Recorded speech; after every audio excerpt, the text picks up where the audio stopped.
First thing I'd like to do is to ask the panel to just introduce themselves very briefly, and then we'll take a first question from the audience. Adam Sadowik, Chief Executive, True Office. Magnus Bray, Sales Manager, MyCard. I'm Frank Boyd. I don't know what I'm doing here. I'm director of something called the Creative Industries Knowledge Transfer Network, and I'm here partly because I was interested in the Innovation Lab. I used to run innovation labs for the BBC, and partly because my job now is to look at how creative industries businesses can intersect with other areas of the economy. So I'm quite interested in what the role of a lot of the companies up, a mile up the road from here in Shoreditch, or less than that, what the potential connections are with businesses on this side of City Road. I'm David Nordell, founder and CEO of New Global Markets. Okay, can we take a first question about financial innovation or innovation in general in the space? My question is sort of following on from Ian's presentation. It's just occurred to me that I didn't see micropayments there as something that people are working on. It strikes me that that's a strategic gap, and because I know Frank and suggest that he should come here this evening, I thought I'd throw that one at him as to where the opportunity might be using micropayments, particularly perhaps for the creative industries. Yeah, well, it's interesting because we were this afternoon I was in a meeting with people from the Technology Strategy Board with whom we work very closely, looking at the renewal and a refresh of the creative industry strategy. And one of the things that came up as being absolutely central now, we think, to the development of, I think, both within the vertical sectors that are the creative industries markets, but also looking at a broader digital economy, is what was being referred to as kind of digital currency. So new ways of making payments, whether that's using traditional currency, using near-field communications and micropayment systems like that, or actually looking at alternative systems of payment. And I think one of the things that was being discussed in that context, because again, we're trying to make a case for the role of creative businesses in innovation across, not just within their own value chains, but across the economy. Is that a lot of the thinking about digital currency has come out of the games sector, which is where the original digital currencies really existed in games like World of Warcraft, and then extended into things like Second Life, and the beginning and the sort of sense of value that is being developed around in those environments, and I think that those systems of trading we're now beginning to see spread out into the economy. So I think, yes, the development of those new types of payment system are going to be increasingly important in the value chains of the creative industries, where the old business models are breaking down. But I think the lessons that are being learned there will also be applied across other sectors of the economy. I think from MyCard's perspective, we're a company that deals in trust online, and one thing about micropayments or currencies is how you maintain trust at an ultimate level within any currency that is online. Where is the final call? Where's that made? So I think some of the interesting things, I know Bitcoin's value for the dollar has been fluctuating an awful lot, going up and then down and round and round. And I think at a certain level in the gaming communities, you've got a society which agrees there's a value to that currency. But once you begin to look at bigger, more global, larger societies and transferring that from a narrow interest like gaming into something else, it becomes more difficult, because you then have to transfer that trust, that value in the currency out of that section. But nevertheless, probably an interesting area for people to make and lose some money over the next few years. Yeah.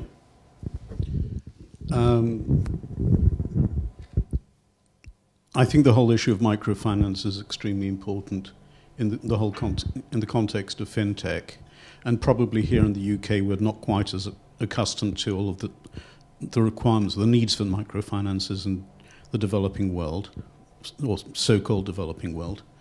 I think that there's a little bit of a danger here in looking at it in the UK, because unlike let's say in South Asia or in different parts of Africa, where microfinance is actually a must-have for the purpose of economic development. Here it's more of a nice-to-have. And so in terms of even being able to get things financed and accepted by the market, is going to be more difficult here, and there's going to be a lot of enthusiasm. Some of that's simply going to wane away because there isn't enough market uptake. There's also another big problem, which is it's not just the trust that you give to other users of microfinance systems, which is obviously a very important one, but there are a lot of security and fraud problems involved too. Even though ostensibly the amount of money that you can defraud from a microfinance user or infrastructure is relatively small, it can still add up a lot. And because the amounts are going to be small, they're also going to be more difficult to follow. So the incentive to actually have fraud prevention systems effective in microfinance is not going to be as strong as in the quote-unquote grown-up financial industry where you're talking about millions and billions. But the losses can be very significant to the public. And so there can also be very significant reputation losses. My field is security, basically, so I look at this as one of the spin-off security issues. It's going to be very important for microfinance, micropayment, micro-lending, whatever, companies to make sure that they secure the systems. Otherwise, they're going to end up being thrown out of the market because of either real losses or the potential for loss. Okay, we're going to take a question from Elias at the back here. Hi there. Speaking about the strategic space in FinTech, I would like to know how did you get where you are now? How did you pivot, and how did you do market research and test the user base and test the market? Okay, well, since I've got the microphone. First of all, I got into this by accident, as probably happens to quite a lot of people who become entrepreneurs. I'm not going to go into that whole story. What I was able to do, fortunately, was to use my network to talk to a lot of people in the industry. I've been able to get to senior executives, board members, and so on in the financial industry, not just in banks, which are my main target, but in other parts, including also regulators, in order to ask them, well, does this have legs from your point of view? What are the problems? And I was able to basically talk through the whole product in vaporware with potential clients. And generally speaking, I had very strong responses, and they said, yes, we really want this. The industry really needs it. This is what you need to do in order to get it regulated, whatever it happened to be. It is sometimes possible to get a lot of market response on the basis of vaporware. Sometimes you actually need to have a working demo or even something more than that. I was lucky in that I was able to spend money just on this kind of customer development rather than actually having to develop technology first. But I'm not saying that this is going to work for everybody at all. It doesn't.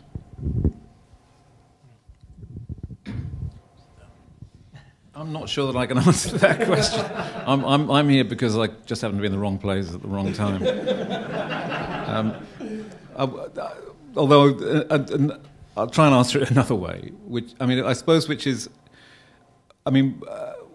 at the BBC, one of the things I was there when Greg Dyke was Director General, which was quite an interesting time.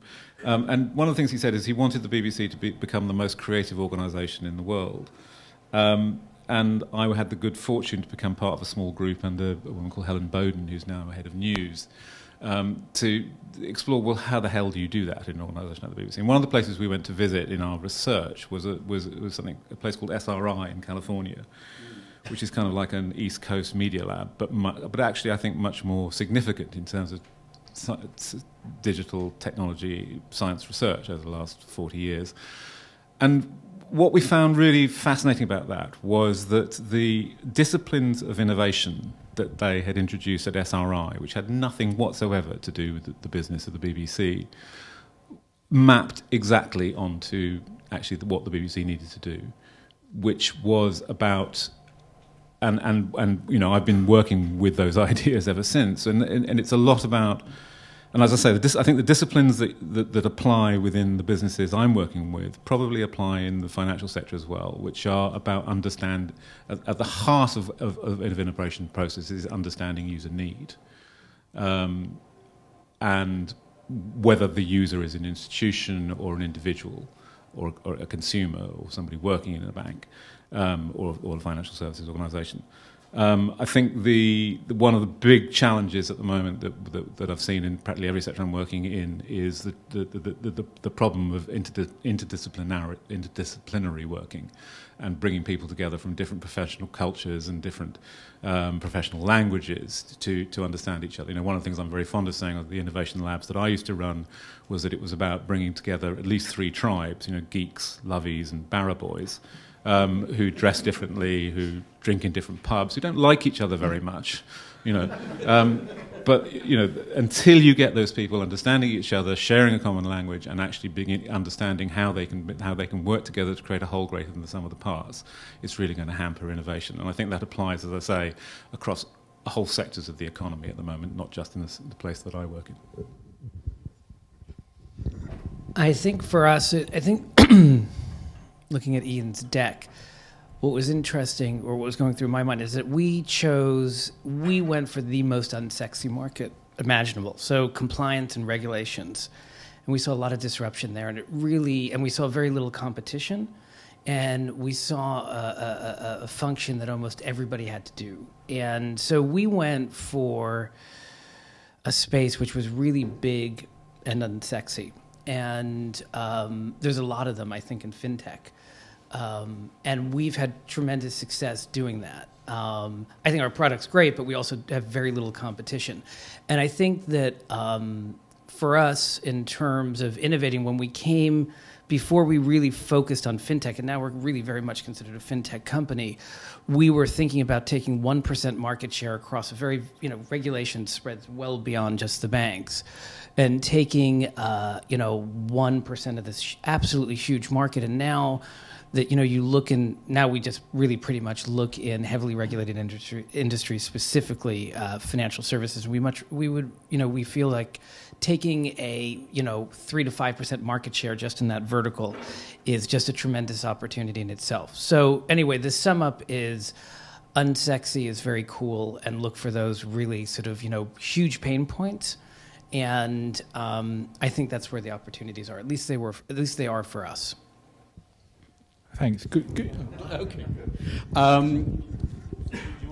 I very much appreciate what you said, because I'm basically also working in this area of compliance, although not the training and information side. It is very unsexy, but it's hugely important, and the whole financial industry and various other industries can't do without it. By the way, you find exactly the same thing, for example, in pharmaceuticals, which is even more regulated. And I was fortunate, first of all, because the existing model of what we're doing is essentially falling apart because it doesn't work. It doesn't provide the necessary protection for the industry and its consumers. So it was possible to start thinking about a new model. But I was extremely lucky in that I already knew a few people who are experienced in the banking industry, and I picked up others. So I was able to assemble a team of experts, people who knew much more than me about the industry. I was basically just the focal point who was able to draw in other people's expertise and ask them lots of questions. So I created, by good fortune, a team of domain experts, whether in banking or security or financial crime intelligence or whatever. And it's something that's extremely important in this field. FinTech is something that demands lots of domain expertise if you're going to do it well. It's not just a question of being, clever at coding software or interface design or things like this. You've got to understand what the market's all about. You've got to understand the difference between must-have, nice-have, what the pressures are, who the buyers are, what their timetable is, because purchasing, by the way, in the financial industry is very slow, very bureaucratic, very difficult to get through the whole process. Whatever this new innovation lab is going to provide, it may be very attractive, very interesting, but actually to then get past the pilot program and to get a budget from the bank or the whoever to implement your product is going to be hugely difficult in a lot of cases. Well, we have. Yeah, okay, that's wonderful. Yeah, and I think that just one, and this is not a plug for the program, but I mean, we had literally talk about unsexy, we had hours of sessions with procurement teams and banks. And I mean, that's another benefit to the program because, and also, if you don't understand that process, you're dead, you know, and you're completely dead. And it was, I think almost, I would say half of the 6 companies have been able to flip into commercial agreements in an accelerated time period with the banks. So anyway, but it's a point well taken. I mean, these sales cycles, you've got to understand, and I can't emphasize enough that when you go into FinTech, if you don't understand the language or the inside jokes of the banks or any of that, it's going to be very difficult to sell into them. We've had to now hire people out of the industry to kind of go back in. Quick answer. I think the reason why I came into the company was value proposition was clear. So my card is an online identity service. It allows people to go and validate their identity online to the same level as a passport or driver's license we do offline. So basically, anywhere that's got a cost for offline identity processing, we can go and target, be that large banks, be that small startups who are trying to get people on board and have to comply with the AML and KYC checks and regulations. So the value proposition was incredibly clear, and I understood it, probably because it was very simple, but that also helps. So having a simple value proposition that you can go and understand as an individual before you go into that business is important. The other 2 things were ability to execute. I did work in a previous startup company in this area, so I understood enough about technology to take that decision, although I'm not a technologist. And the final bit was ability to scale, understanding whether you've got a technology, whether you're selling an application, which is going to take a lot of resource to keep that thing going for users, or whether you're selling a service, is something you need to understand in order to be able to grow your business. I think that's just last point. I think you want to innovate but not be too esoteric. Okay, thanks. Okay. That's fantastic wisdom, I think, in answering that question. Can we take another one? Do you think anytime soon we'll see an explosion in capital markets fintech? I mean, we see loads of consumer companies, but to me, capital markets is a huge vertical niche and ripe for disruption with regulation, centralized clearing, you know, all that really unsexy stuff, and that's where I see the money. So do you think we'll see that anytime soon?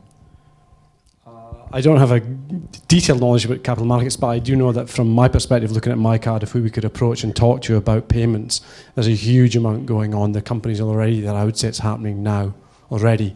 When the companies get through to what extent they grow in the next few years, we will see. But there's a lot of things happening out there at the moment already. So if you want to get into it, get into it fast before it happens.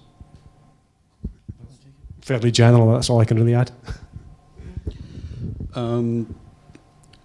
I've been getting more and more exposed to this subject since I started the company, and especially in the last few months, funnily enough, because I've been a part of a clearing and settlements working group in the city, where I see, of course, the complexity and also, to a great extent, frankly, the primitive processes, the primitive technologies that are still running in a lot of places.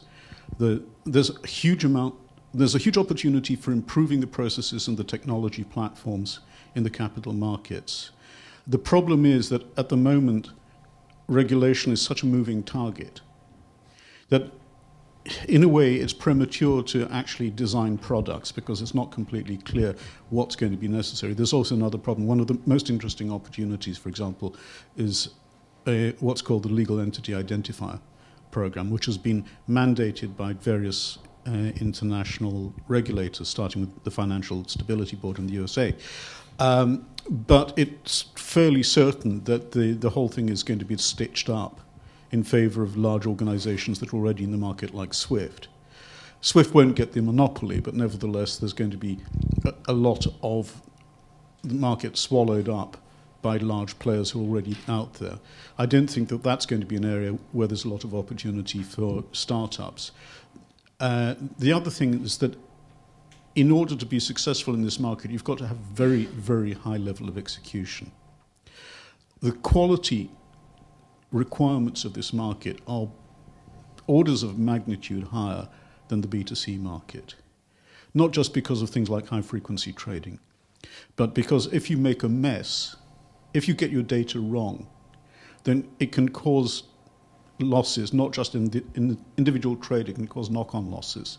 It can cause tremendous damage to the reputations of the companies that are using your technology. So if you want to get involved in this field, and I don't see why not, and to a certain limited extent, I'm addressing that field too, you've got to be very, very clear about your ability to actually answer the needs, understand the needs, incidentally, because it's very esoteric. I'm not just talking about complex algorithmics, for which you need very high levels of education, skill, experience, but even in processes, you've got to be able to do it very, very well, otherwise you might as well not bother. I think just one thing, before another question comes, is just around selling against regulation. I think it can be incredibly difficult to sell into into a business just against regulation, compared to selling to a business case where you're going to a business manager who's got a P&L he's got to go and answer for. I did used to sell into the regulated space alone, and it's, I think, much easier to sell into a space where there's a business and a profit and loss guy you can go and approach. But I don't know how you found that in your sale into a regulated area. Trying to find that P&L, trying to make that difference with the company on a business case. Well, I think that that's right, we're selling into a cost center, and we're able to provide, one, it's a lot cheaper because it's software essentially, just in the most simple, simple breakdown of it. And secondly, we are able to make because we chose to essentially gamify compliance training, because very few applications outside of a game could produce the data that the banks wanted to produce these sort of, risk curves, right? And so we created something which was measurable, which doesn't exist at the moment, which is cheaper, and which could scale. And on top of that, which is really key when you start, you need to be able to integrate into existing workflow systems, because if you don't understand that, you don't have a business. But so for us, our attitude is that we're coming in with a 10x better product, which would knock out competition. But to do that, that's good, well and good saying that, you really need to be able to integrate like sort of the dark side of the business into the sort of enterprise platform. And you really need to think about that when you start. But once you're in and you're kind of meshed into those workflow systems, it creates, you have high defenses, and you're in there for a long time making a lot of money. In terms of gamification for the financial industry, did you have any lessons learned when you were building in gamification that's significantly different than gamification in other verticals? Yep. And also, did you use any external third-party APIs like Badgeville or something else, or did you build them in-house? Not at all. We really went against anything. We have no social component to what we do, and we have no rewards or badges. So there's no incentive. First off, when people, I don't know if you've done any compliance training, it's like akin to an annual flu shot. People really hate it. So we were able to come in with a minimal viable product, and it was still miles ahead of what was there. But what we did is that we put game mechanics. We chose kind of we chose something which was more story-based, so it's kind of really driven by story, and which had game mechanics within the story which would test people's knowledge about gray areas within compliance, right? As you went through it, you'd have to do, place red flags, you'd have to swipe and go through policies or something to be able to get back to work, because everybody wants us to be able to get back to work and get this thing over and done with. So our lessons learned were purely in the field, and we didn't use any external sources. We created the applications ourselves, and they started as iPad apps, and now have moved to HTML5 desktop apps, and as well as mobile applications. And we tested out. We had a 60-70% product, which we tested out with thousands of employees in the banks, and now that allowed us to commercialize it. I think that there was nothing really from the consumer game side there's a lot we took from the consumer game side, where you play it, the look and feel, but in terms of those kind of more popular game mechanics right now, we didn't do it. But what I will say is that, what we saw, which was a surprise, is that you saw that games were very universal and they're very ubiquitous, but they're not just we thought that we'd skew to under a 40 crowd, and we definitely do, but we also had a lot of, we had a huge amount of people who were there for 20 or 30 years, and we got incredible feedback from those folks, because games are very primal, and even if they have an association with what we did as a board game, there still was a really good response. So I don't know if that's an exact answer, but we essentially invented our own games, along with the banks, who were very willing partners in this as well. Any gamification? Afraid not, that's me. Okay. It's something which I'm completely inexperienced, although I've done a fair amount of work on training material in a different context and security. But if you can make it work, it's fantastic, because it simply creates psychological incentives that really drive people to want to use the thing successfully. It's more fun than the traditional way of doing things, without any question. I mean, people, even when they're adults, like to play. And so this is an absolutely wonderful opportunity to actually to make a dry process fun. And I'm sure that you can also use this in other areas of financial tech. I mean, even things like training consumers in how to manage their finances better. You can do the same thing with gamification. Lots of other contexts, and you can probably take your existing model and extend it to lots of other areas outside compliance. You can, but also for us, the key thing, and it kind of goes back to an earlier question, is that in terms of what we were doing, we were able to, and I think this is why the banks liked us, is that we were able to raise the standard too. And I think that as a social kind of purpose and behind what we do, creating better corporate citizens that are going to take less stupid risk, or at least be more aware of it. What we proved out really was that through kind of both, so how we viewed gamification was basically that people are hardwired to learn through stories and play, right? And we put those two things together. And so what we saw is that we were in the security space. So we did data and IT security. We were testing on 5 SEC regs, that people's kind of knowledge of the issue went sky high, and also their ability to recall very dry policies, which we included, were also very high. So that's the kind of attitude we took. So just, how do people learn? Why aren't people applying this to 20-page policies that they're trying to get through? And how do you use technology essentially to fix that? And data, which is a big component of what we do. So I'll just ask, Sure. Did your company have any background in games design before that? We had some. We developed it sort of within an incubator within a university in Boston. And so we had a multidisciplinary. We had game, kind of banking platform technology for the integration of the games. And banking technology. So, and also like compliance, QA, and legal. So we had very much what you were talking about. But I mean, so in terms of the lab, I don't know who I'm asking this question of, but sure. If there was a company that had a background in games design, would they be eligible to apply for this FinTech lab to look at how you can bring gamification skills into... Well, we were specifically focused on compliance, but I think if you were just a game company, it would be tough. But if you were saying... There are a lot of areas in the banks that, especially around retail space, that are bringing in gaming aspects into what they're doing. And I think that they would be totally good candidates for, but you need to sort of be clear about what you're doing and what you're saying in terms of, we came in and saying, we want to help reduce risk and lower costs for you through creating games out of compliance material. I mean, that was kind of crazy, but it was clear. Right. And but yes, I think that there's a real openness to that, but there just needs to be a clarity in the pitch. Okay. I think we can only ask each other questions now. We've got all the microphones. Can I just ask one question about this gamification, which may be totally cynical? Thank you. Did you encounter any potential clients who basically said, "You must be joking. This is beneath our dignity"? Well, again, I mean, what we were competing against was so bad that that helped. And I think that there were people there was one person in particular who was within our demographic who we thought was going to love this, right? He was the head of mobile strategy within a very large bank.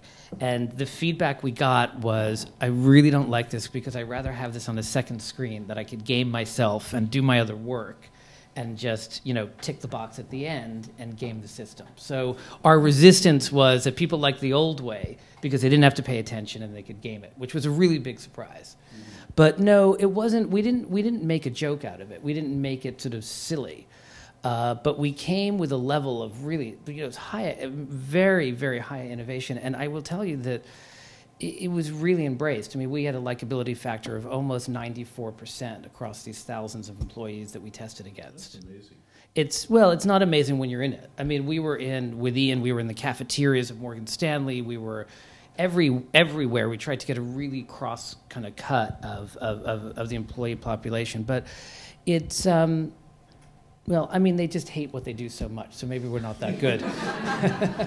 So this is the secret in FinTech. Find something that people hate doing and make it more pleasant. Well, it's a big deal it is a FinTech theme, is that they are, and I mean, Ian could speak to this and Accenture can, but it's really trying to find large pain points, would you say, Ian?